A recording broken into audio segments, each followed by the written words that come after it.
kita punya naga ini yang jadi keunikan karena saya katakan, jadi kita akan menyaksikan parade naga yang dikenal itu malam itu ya. Akan mempersiapkan ini kan nanti akan diperkirakan berapa ribu orang Pak yang akan hadir dari tanggal 6 sampai tanggal 12 ya Pak? Ya, oke. Ya.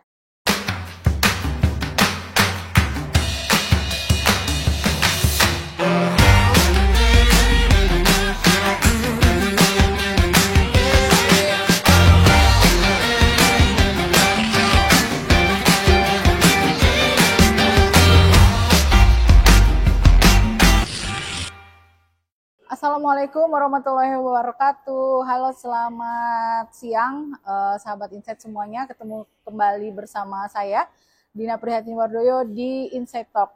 Kali ini kita akan membahas terkait dengan perayaan Cap Gomeh yang memang sebentar lagi akan digelar oleh pemerintah Kota Pontianak dan juga dari MABT Kota Pontianak. Sudah bersama saya Wakil Ketua Majelis Adat Budaya Tionghoa Bapak Adi Sucipto. Selamat siang Pak. Siang Mbak Dina. Sehat alhamdulillah. Sehat baik. Pak Adi ini juga sekaligus sekretaris panitia penyelenggara Cap Gomeh ya Pak di 2025 ini. Baik, Pak Adi langsung aja kita mau berbincang terkait dengan Cap Gomeh tentunya ini. Ya Pak, di 2025 ini kesiapan dari MABT sendiri sekaligus panitia penyelenggara, gimana Pak? Ya, terima kasih. Selamat siang pada rekan-rekan dan Mbak Dina ya. Baik, MABT Kota Pontianak yang mendapat dukungan ditunjuk oleh sesuai rekomendasi dari Pemkot Kota Pontianak sebagai pelaksana kepanitiaan Cap Gomeh untuk tahun 2025 atau Masehi, kalau nanti di Imleknya itu 2576 Kongceli atau Imleknya. Nah, Imlek ini kan jatuh pada bulan ini, yaitu tanggal 29 Januari. Nah, Cap Gomeh, kalau di dalam bahasa itu harfiahnya, orang Tionghoa ini kan malam ke-15. Maka itu sudah pasti dari tanggal 29 akan sampai dengan tanggal 12 Februari. Itu sudah pasti, karena 15 hari. Nah, masyarakat Tionghoa itu sangat merayakan Imlek itu sebenarnya sampai 15 hari sampai Cap Gomeh penutupannya. Nah, panitia Cap Gomeh melalui MABT Kota Pontianak tentu sudah dijadikan kepercayaan menjadi sebagai penyelenggara, sudah menyiapkan berbagai agenda. Tapi sebenarnya MABT Kota Pontianak sendiri dalam langkah setahun ini, dalam jangka setahun ini ada 3 agenda yang selalu dijalankan atau selalu dilestarikan. Sesuai itu MABT ini kan sebagai visi dan misinya itu kan melestarikan tradisi dan menjalankan tradisi kebudayaan khususnya budaya-budaya Tionghoa. Ini ada 3, selain Cap Gomeh yang awal tahun depan, di pertengahan ada namanya kue bakcang. Festival bakcang. Kemudian ada nanti di akhir bulan September sekitar itu ada namanya festival kue gula mooncake ya kalau nama internasionalnya. Nah, tahun ini kan sekarang ini kan sudah berdekatan dengan Cap Gomeh. Nah, panitia Cap Gomeh telah membuat beberapa agenda sebenarnya. Nah, sebenarnya kegiatan panitia Cap Gomeh sudah dimulai 2 bulan yang lalu, Mbak Dina yaitu membuka pendaftaran naga untuk parade buka mata dan sebagainya sebagai event bagian, karena Cap Gomeh itu tidak lepas dari antara naga dan barongsai nih. Ini filosofinya. Nah, terus setelah terdaftar ada 39 naga, ada grup ya panjangnya berbeda-beda. Ada yang paling panjang tercatat di kepanitiaan itu adalah di 39 itu 78,8 meter. Itu yang terpanjang ya, 78,8 meter. Selebihnya ada 60, ada 50, dan 40 dan sebagainya. Nah, itu sudah kita lakukan. 39 grup naga yang siap akan meramaikan event Cap Gomeh tahun ini ya. Nah, setelah itu kita juga mengawali dengan pemasangan lampion. Mungkin Mbak Dina sama rekan-rekan sudah bisa melihat di sudah terpasang ya Pak ya. Gajah Mada ya. Kita panitia menyiapkan 5.000 piece lampion yang disinar, maksudnya itu berlampu. Nah, itu sepanjang Gajah Mada dan di Ponegoro. Itu 5.000 lampion kita siapkan biar dan ditata cara pemasangan lampionnya pun sudah agak lebih rapi berbeda dengan tahun-tahun sebelumnya. Mungkin ini akan jauh lebih menarik. Nah, setelah itu panitia akan ada namanya stand kuliner, terus ada panggung hiburan, panggung atraksi, menampilkan bakat termasuk itu juga karena situ ada isi kekememe dan sebagainya. Nah, itu akan menjadi daya tarik tersendiri yang dibuka pada tanggal 6 Februari sampai tanggal 12 Februari. Nah, itu yang nanti di Jalan Ponorogo, itu yang ada. Terus kita karena tadi ada daftar naga ini akan beratraksi setelah dibuka mata orang bilang ya. Nah, jadi naga kapan itu Pak buka matanya Pak? Nah, buka matanya itu pada tanggal 10 Februari, jam 5 subuh. Nah, dia pagi-pagi ya.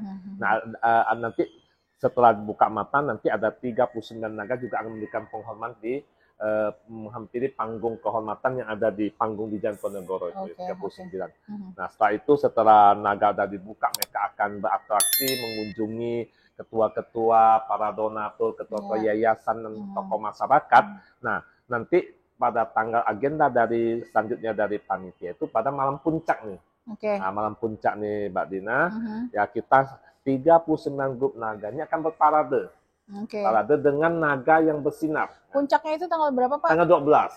12 dan 12. dimulai pukul 19.30. Nah, ini yang menarik ini para naga-naga ini akan ada lampunya, ada penak-penik akan bersinar. Makanya kita beri nama atraksi parade naga bersinar. Nah, nanti mereka ini dari 39 grup naga itu akan berparade di Jalan Patimura, tepatnya di depan Miti Apollo sana, akan distartkan menyusuri sepanjang Jalan Gajah Mada sampai nanti finishnya di Jalan Budi Karya.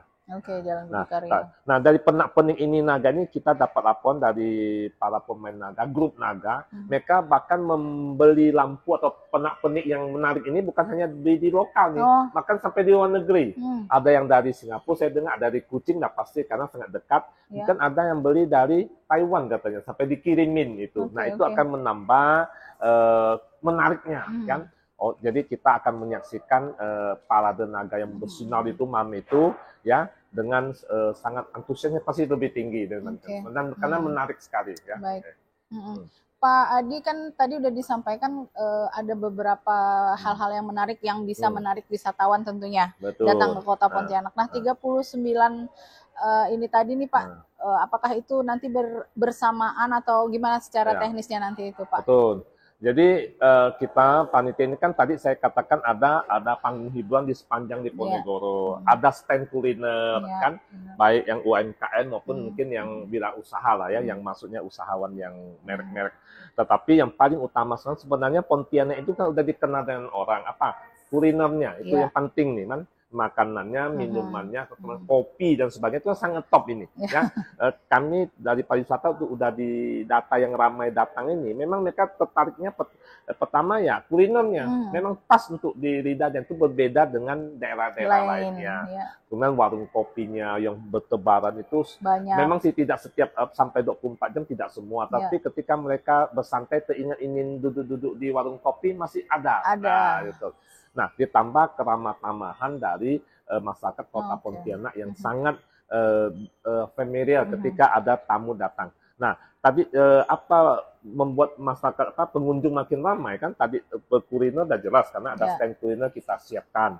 Nah, ditambah lagi dengan tadi atraksi para naga yang tadi 39 naga itu yang berbeda. Ini yang membedakan di Kota Pontianak tentu dengan yang di Singkawang, karena tidak dipungkiri Singkawang juga melaksanakan event Cap Gome juga kan, event Cap Gome itu. Tapi data yang kami dengar dia memiliki kalau tatung banyak, karena kita Pontianak kan tidak ada menyelenggarakan tatung ya, panitia tidak memfasilitasi. Tapi kita punya naga ini yang jadi keunikan, karena saya katakan dari 39 naga itu mereka mempunyai mendesain atau membuat naga itu berbeda kan, bahkan bukan hanya panjangnya saja yang berbeda dengan yang ada di Singkawang, namun penak-penik mereka punya ciri khas tersendiri. Nah, ini akan membuat daya tarik kepada masyarakat yang datang wisatawan atau penonton pasti akan betah datang ke Pontianak seperti itu. Pak Adi, kemudian dukungan dari pemerintah Kota Pontianak sendiri Pak, terutama ini kan event kita Cap Gome Kota Pontianak ini kan masuk di Karisma Event Nusantara. Betul. Ya Pak ya. Nah itu gimana tuh Pak bisa masuk di 2025 ini? Ya kita juga ucapan terima kasih kepada pemerintah maupun Pemprov maupun dari Pemkot ya. Memang Cap Gome sebenarnya tahun-tahun lalu belum pernah. Kalau tahun ini memang tahun-tahun lalu pernah dibicarakan, tapi mungkin kita belum ada ke sana. Nah tahun ini didukung oleh Pemkot Kota Pontianak ya, ditambah lagi dari provinsi di Sporapalnya itu menjadikan event Cap Gome itu sama dengan di Singkawang itu jadi masuk Karisma Event Nusantara. Nah, ini tentu menjadi suatu kesempatan emas ya, maksudnya ya para penyiar kita di Kota Pontianak untuk lebih memperkenalkan kepada semua yang ramai bahwa ada event-event Cap Gome Kota Pontianak juga sangat menarik ya, sangat menarik ya. Berarti bukan hanya lokal saja, ini bukan lokal, bahkan semua nasional, bahkan bisa ke internasional dunia. Nah, jadi ini sangat kita ucapkan terima kasih atas berkat dukungannya.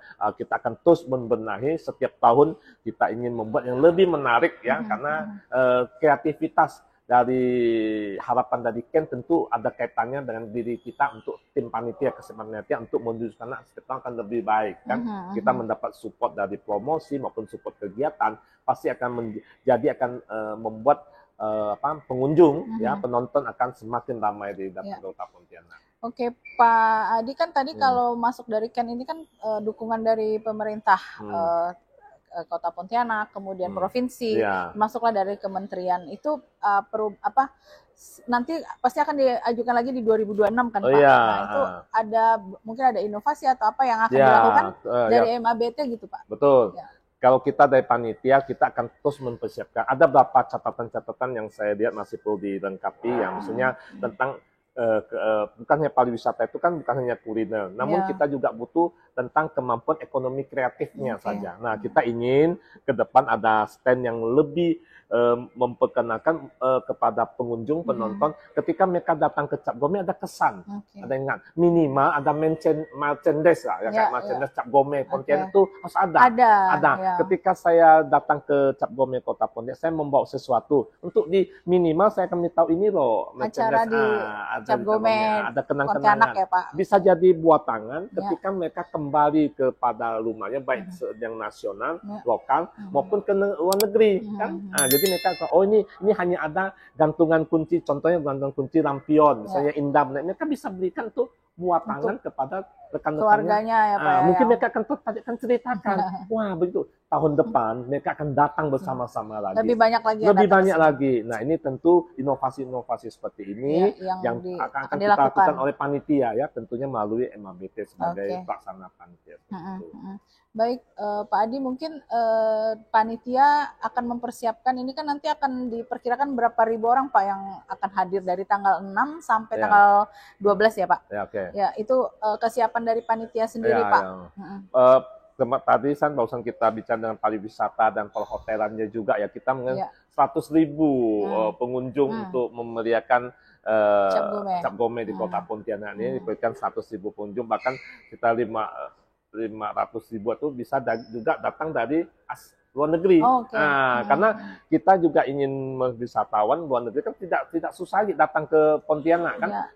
Kita ambil saja dari Malaysia, Sarawak, Kuching itu untuk bolak-balik ke Pontianak. Kuching, mereka sudah tidak masalah, tidak heran bisa pakai mobil pribadi, bahkan bisa pakai bus yang tersedia sudah tahu ada kan, gampang. Nah, ini juga kita promosikan ke sana karena kita punya ciri khas Cap Gome, image Cap Gome kita di Pontianak, tentu kulturnya berbeda dengan yang ada di Kuching, Sarawak di situ. Nah, kalau mereka ingin mungkin sering nonton penyiar, ingin melihat yang di Indonesia gimana, mereka akan datang. Makanya itu kuncinya adalah kita mempromosikan kepada di luar negeri, bukan hanya di nasional ya, bahwa kita punya keunikan yang berbeda dengan setiap negara. Kan situ juga tetap ada Tionghoanya, di Kuching ada Tionghoanya, di Malaysia ada Tionghoanya, Singapura juga ada Tionghoanya, tapi kita dipengaruhi suatu daerah berbeda, cara menyelenggarakannya berbeda, tentu punya keunikan tersendiri. Ini potensi nih 100.000 usaha nasional, mungkin 500 50.000 sampai 1 bisa dari warga asing juga pasti akan datang. Lihat ke sini ya Pak. 100.000 mungkin 50.000 ada dari asing juga. Terlebih kan kita udah masuk Ken itu tadi ya Pak ya. Jadi orang masih lebih giat memperkenalkan untuk di 2025 ini ya Pak ya. 2025 kita akan start di 2025 ini sedang ada Ken. Nah, kita akan promosinya, kemudian kita akan giatkan tadi ekonomi kreatifnya ya. Semua akan lebih kita giatkan, tentu akan menarik wisatawan yang lebih banyak lagi. Jadi bukan hanya dari kuliner tadi, tapi juga ada ekonomi kreatif yang berbentuk sesuatu hal, barang itu, merchandise itu, mereka akan menjadi kenang-kenangan bawa kembali ke negaranya atau tempatnya, akan dia ceritakan. Nah, ini Kota Pontianak Cap Gome seperti ini akan datang membawa teman-temannya, keluarganya lebih ramai lagi di tahun depan. Termasuk perekonomian UMKM dan sebagainya, itu masyarakat juga akan berdampak ya Pak ya? Pasti. Kita ambil contohnya pada saat pencap selama 6 hari aja. Mereka yang UMKM yang kecil-kecil itu mereka kan bisa berdagang tuh. Iya. Nah, di sekitar itu. Ya. Jadi apalagi seperti nanti Parade Naga pada tanggal 12 ini sepanjang jalan itu mereka yang ekonomi yang UMKM kecil-kecil itu bisa pakai lapak ya, sekali pakai itu ya. Itu mereka bisa membangkitkan paling tidak akan menambah income kepada masyarakat yang ada di sekitar Kota Pontianak ini ya. Pasti seperti itu. Ini adalah harapan kita, bukan hanya hiburannya saja dapat, namun memperbaiki, menambah kemampuan ekonomi masyarakat yang ada di Kota Pontianak. Jadi dampaknya juga dirasakan. Multi efek sekali seperti itu. Sama masyarakat ya Pak ya? Ya masyarakat. Itu yang kita harapkan. Pak Adi mungkin tadi udah menyebutkan beberapa giat dari MABT sendiri Pak, bisa dijelaskan mungkin selain dari Cap Gome kan pasti ada yang beberapa sudah tahu tapi biar bisa lebih ini lagi Pak. Baik. MABT sebagai tadi punya visi misi kan melestarikan, menggali dan melestarikan budaya tradisi ya, khusus tradisi Kota Pontianak, masyarakat Tionghoa yang ada di Kota Pontianak secara umum lah ya, mungkin masa di seluruh Indonesia. Nah, tentu selain tadi Cap Gome yang awal tahun kan ada pertengahan. Itu sekitar bulan 5 atau itu masuk ke bulan 6 atau bulan 7, bulan 6 lah ada pasti. Itu namanya ada event namanya perayaan Hari Bakcang. Hari Bakcang itu dia berbeda dengan Cap Gome, dengan kue bulan. Dia harus di tengah hari jam 12 atau jam 1 dan harus ada kaitan dengan airnya, di sungai ini. Nah, MABT sudah 3 kali tidak salah, sudah 2-3 tahun merayakannya di depan Korem waktu itu. Sungai Kapuas. Karena itu berkaitan dengan ada tradisi khusus tersendiri yang berkaitan dengan Bakcang itu ada filosofinya, harus di sungai, air kan. Kalau dia di tempat lain dalam gedung, hotel tidak masuk itu. Nah, itu sangat berpotensi naikkan wisata. Itu banyak loh ya. Kami ini bukan hanya untuk supaya terlestari ini event bagi masyarakat khususnya keluarga Tionghoa yang generasi muda ini ingat bahwa ada loh ini ada perayaan Bakcang ini. Tapi sesama kita warga bisa meningkatkan. Nah, tentu harus didukung berbagai pihak. Kami MABT sangat bersyukur tahun ini katanya agenda Festival Bakcang itu masuk agenda Pemkot Kota Pontianak di bidang pariwisata. Ini pariwisata akan dikemas, akan bersama-sama. Nanti akan diajak bicara, nanti dipadukan mungkin contoh Dragon Boat. Dragon Boat itu bukan hanya lokal, itu sudah nasional, bahkan internasional. Ya. Nah, perayaan ini Bakcangnya ada kaitan dengan Dragon Boat juga, ada filosofinya. Ini tentu kalau dibicara sejarahnya ada, cuman mungkin di waktu lain kali juga bisa. Tapi ya itu nanti akan kita bahas di lain ya Pak ya. Tunggu nanti pada saat momen Bakcang boleh tanya filosofinya. Pak, ya? Karena ada lanjutannya. Jadi Insert silakan boleh menghubungi. Siap Pak. Jadi ini yang kedua tuh Bakcang itu, perayaan Bakcang yang harus di sungai. Nah, yang ketiga MABT juga akan menerapkan tradisi itu yaitu kebudayaan kue bulan, mooncake kalau bahasa internasionalnya. Nah, kue bulan ini lebih unik lagi, harus malam hari. Dan harus ada bulan. Betul, karena disinari bulan dan ada filosofinya juga. Nanti saya ceritakan. Baik, itu nanti di next episode nanti pada next episode pas momen dekat kue bulan, nanti datang lagi. Dan kita ceritakan dari filosofinya. Kenapa harus malam hari? Kan kenapa enggak mau siang hari aja? Kenapa tidak mau dalam hotel aja? Karena itu ada sejarahnya Pak ya. Ada filosofinya. Harus mengikuti itu. Mengikuti, Okay. itu momennya baru dapat. Nah, ketiga agenda dari MABT ini, walaupun masih banyak agenda, tapi inilah upaya dari MABT Kota Pontianak kan menjaga, menggali, melestarikan tradisi dan budaya. Nah, tetapi agenda ini jangan hanya sebatas seremoni perayaan saja. Benar. Harus kita manfaatkan bersama ini kan. Baik kita pemerintah Kota Pontianak mendukung, kita masyarakat Tionghoa, dan bisa membangkitkan ekonomi tadi kan, dijual pariwisatanya. Dampaknya ya, bisa mendatangkan tamu-tamu. Oh, mereka masih ingat. Saya tidak tahu itu yang berevent besar itu selain Kota Pontianak, saya tidak tahu apa di Singkawang atau di mana, saya tidak bisa jelas mendengarnya. Tapi yang jelas kita MABT Kota Pontianak selalu menyelenggarakan. Nah, tapi dengan ada dukungan dari Pemkot akan lebih semangat lagi, akan lebih menarik lagi. Itu wisatawan akan makin mantap. Kami dulu yang terakhir itu kan kami hanya menyediakan 1 kapal wisata. Ternyata banyak tamu-tamu ingin naik ke kapal kan tak berani karena ada kapasitasnya kan, nanti tenggelam pula kan. Sebenarnya itu dijual pariwisata, menyediakan kapal wisata itu bisa menaikkan penghasilan dari pariwisata. Satu, kedua ekonomi kreatif bisa menjual di situ. Nah, kami kan waktu itu hanya internal MABT saja, dihadiri oleh pejabat dari Pemkot. Nanti di 1 kapal aja. Ternyata yang di belakang itu banyak sekali ingin mengikuti alur dari prosesinya bakcangnya itu, karena kita ada melempar bakcang di sungai dan sebagainya. Nah, itu nanti akan kita bahas lebih dalam. Dan itu akan diagendakan oleh Pemkot ya, Pak ya? Iya, tahun-tahun ini. Tapi masuk ke pariwisata dan ke Disporapar ya. Saya dengar seperti itu, pemuda dan pariwisata. Itu sudah diagendakan. Nanti katanya akan disondingkan dengan event-event yang ada di kota pemerintah Kota Pontianak. Contohnya Dragon Boat. Nah, ini salah satu contoh. Mungkin ada yang lain lagi. Seperti itu. Baik. Pak Adi, ini sayangnya kita masuk di segmen terakhir. Nanti sesuai janji Pak Adi, kita akan lanjut di episode yang lain ya Pak ya, terkait dengan event-event yang ada di Bakcang. Kita tunggu insight yang selanjutnya seperti itu ya. Baik Pak Adi, mungkin ada pesan untuk Cap Gomeh terkait dengan Cap Gomeh ini untuk masyarakat, terutama dari MABT dan panitia penyelenggara Pak.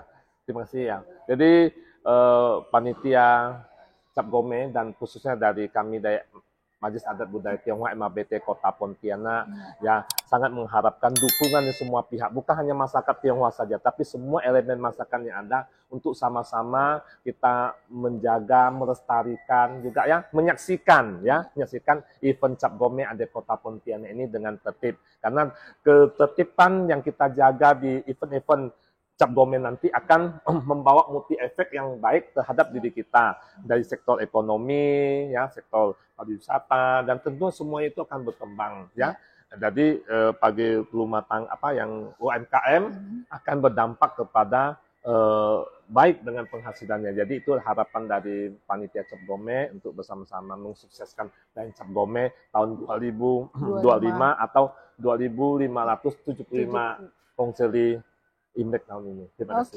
Baik Pak Adi, terima kasih banyak untuk penjelasannya terkait dengan Cap Gomeh ini Pak. Nanti kita akan lanjut lagi di episode yang selanjutnya ya Pak ya, terkait dengan ini. Baik, terima kasih sahabat Insight. Kita akan kembali lagi di episode selanjutnya. Saya pamit undur. Assalamualaikum warahmatullahi wabarakatuh. Terima kasih Pak Adi. Terima kasih.